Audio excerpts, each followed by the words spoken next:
Okay, Romans 8:28, and it says, and we know that all things work together for good to those who love God, to those who are called according to his purpose. Now, that passage does not say that all things are good. I mean, I think every one of us in here certainly come up with a list of things that has happened to us that's not been good. I mean, we can think of the death of a spouse, loss of a job, loss of a home.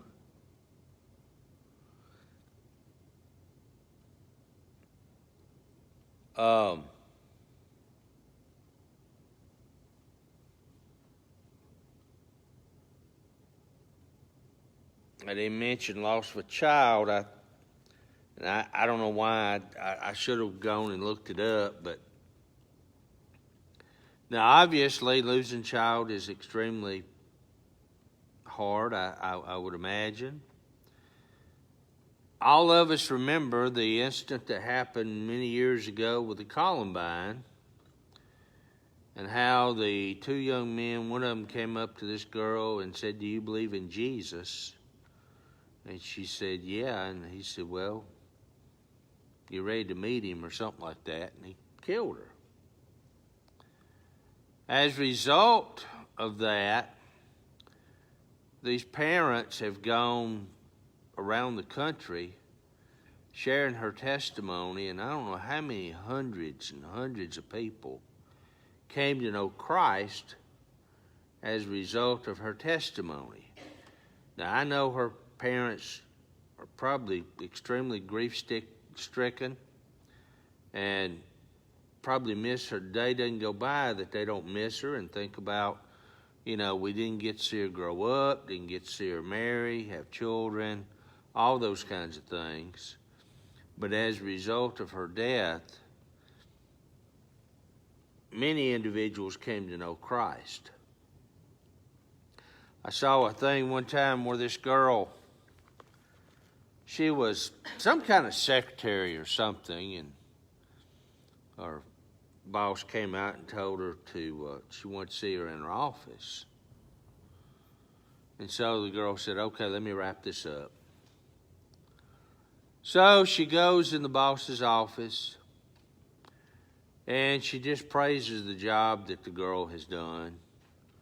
You've done an outstanding job, and we really appreciate everything you've done, but I'm going to have to let you go. And, of course, the girl was extremely heartbroken and said, "But, I need this job." Well, she kind of moped around for a while, and a friend came over and said, I want to take you out to a coffee shop. So they went to a coffee shop, and the friend got to talking about how she needed some kind of pictures done. Well, the girl that had been fired said, "Well, I can take some pictures for you." Evidently, that was something she kind of did as a hobby. And so she took some pictures for the girl. And even both of them looked at them like, "Hey, these turned out really well." Anyway, this girl ended up doing something or another in photography as her career. And every day that she got to go to work, she enjoyed her job. Whereas, before, she was sitting behind a desk doing something that probably was a dead-end job, didn't really give her a whole lot of satisfaction. But because she lost her job, it gave her the opportunity to do something else. And so, obviously, it turned out well for her. So one of the things that we understand, obviously, is that everything, and we could sit here and every one of you has a story, I'm sure, about things that have happened to you. and it wasn't a pleasant event. But one of the things that we know is that the Bible tells us, Paul speaking here, he says, all things work together for good. And so one of the things that we're going to come to understand here in the next few weeks as we begin looking at that study through experiencing God, God works in circumstances. We preached about Joseph for many weeks. And right, wrong, indifferent, you remember that his father really kind of, I guess, made him look like the favorite. He was the favorite. And the other brothers just didn't really care much for that. In fact, they got very jealous and very upset. His dad even made him the coat of many colors. And so he's coming to find his brothers, and of course it wasn't hard to miss him from a distance because he had on this coat that was all these different colors. So it wasn't like, wonder who that is. No, they didn't have to wonder who that was because they knew that was his brother. And so even before he got there, they began to scheme of what they could do. And as you know, they decided eventually to take his coat, rip it up, put blood on it, tell Dad that unfortunately an animal attacked him and he's dead. Of course, they sold him off to a bunch of tribesmen, the Chaldeans, I think it was. They sold him off, and he goes off to Egypt. Eventually ends up in the household of Potiphar. And then he's doing such an outstanding job. Potiphar basically says, everything that I have, you take care of. The only thing I have to be concerned with is what I'm going to eat.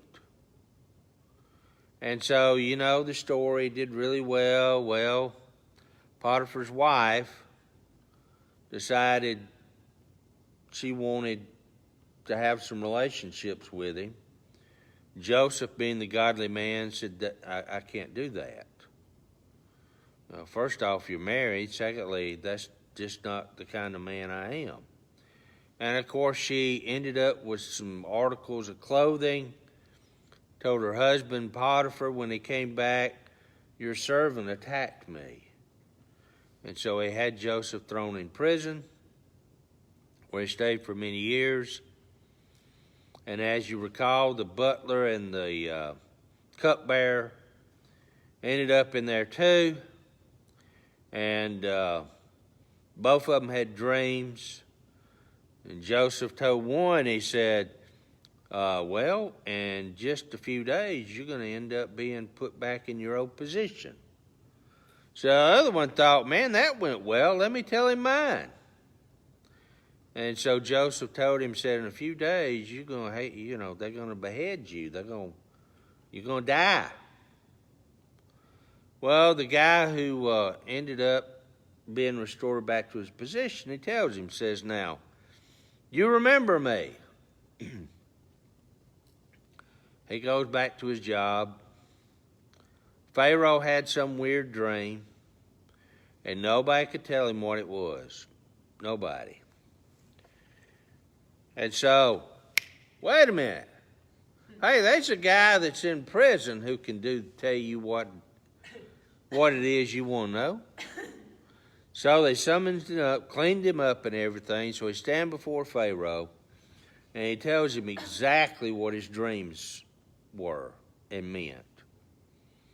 And so there Joseph was, governor of Egypt, taking care of all the food supply for the next 14 plus years.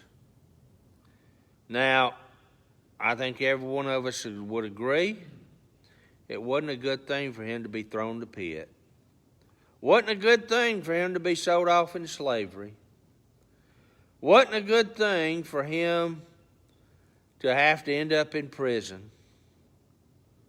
But God did an amazing thing through him, and he was able to save no telling how many countless lives because of how intelligent he was and wise, and be able to supply the country and others with food.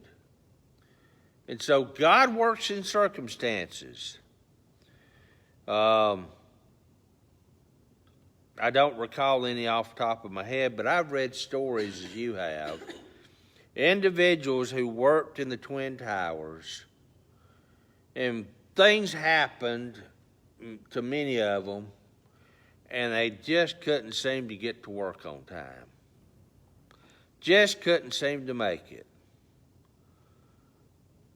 And obviously, their life was spared. There was, I think, several individuals who missed their flight, wasn't able to make the flight that they had planned on getting on. So, anyway, so God allowed these individuals to miss the terror that was going to happen and the death that was going to happen.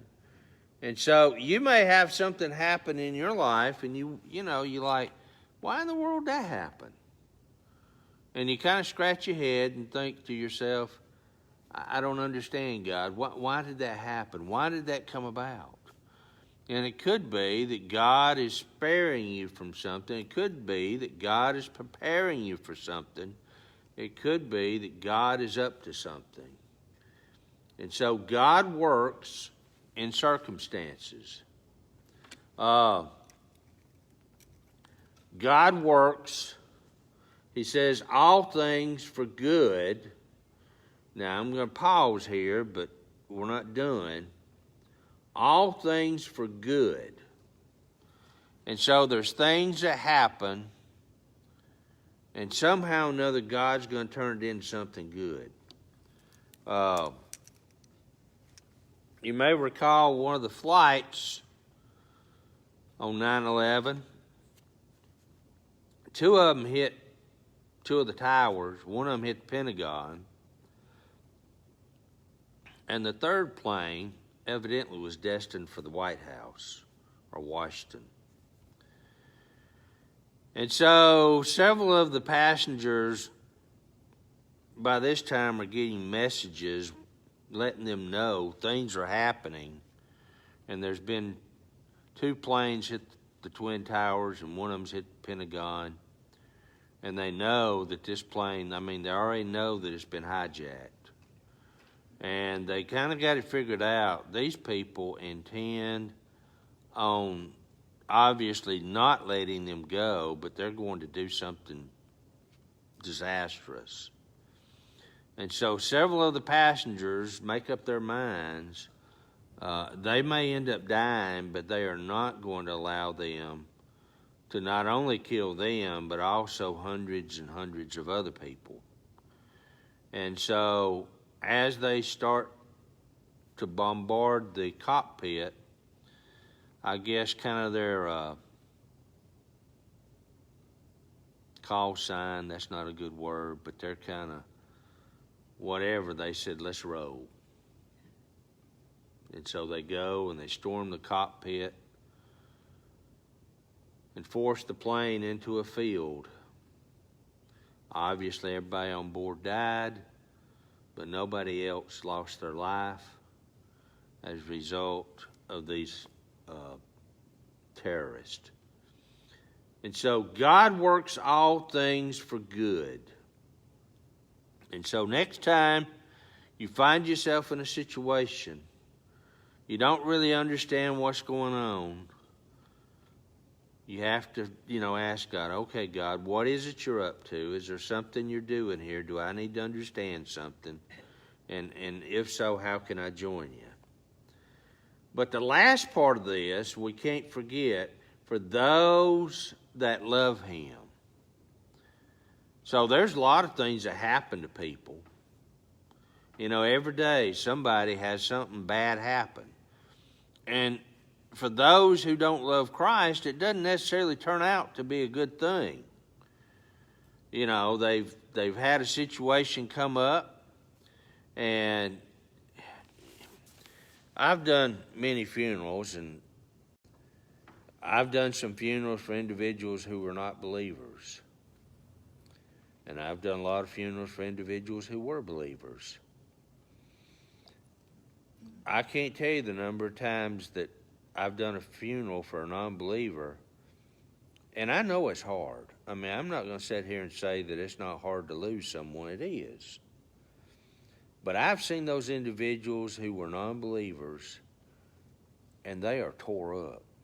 I mean, they don't know what to do because they don't have Christ to turn to. They can't turn to Jesus. They can't somehow or another call on Him and pray to Him and somehow or another get that peace that only He can give. See, the Holy Spirit can comfort us. Have you ever thought about what it'd be like if whenever something awful happened, you didn't have the Holy Spirit who would give you His comfort? Well, these individuals who don't know Christ don't have that peace, don't have that comfort. And so he says, when things happen, bad things happen, God has a way of turning those situations around, and it can be a good thing. Now, it may not be a great thing in your life, but God can turn that around to where somehow or another He's blessed, others might be blessed, and you'll find God just does a marvelous work. You know, think about maybe when you've gone through something, and because you've gone through it, and somebody else is facing a similar situation. Well, now, obviously, nobody has the same exact situation, but you can relate. And you're able to kind of, if needed, be able to go to that person and somehow or another help them be able to walk through what they're going through. Because you've been there. You've done that. Now, your situation wasn't good, but because you walked through that, you might be able, in a sense, to kind of put your arm around that person and help them to walk through what they're going through. And so Paul tells us here that every situation is not good, but for those of us who love God and called according to His purpose, He works all things together for good. Y'all have any thoughts or questions?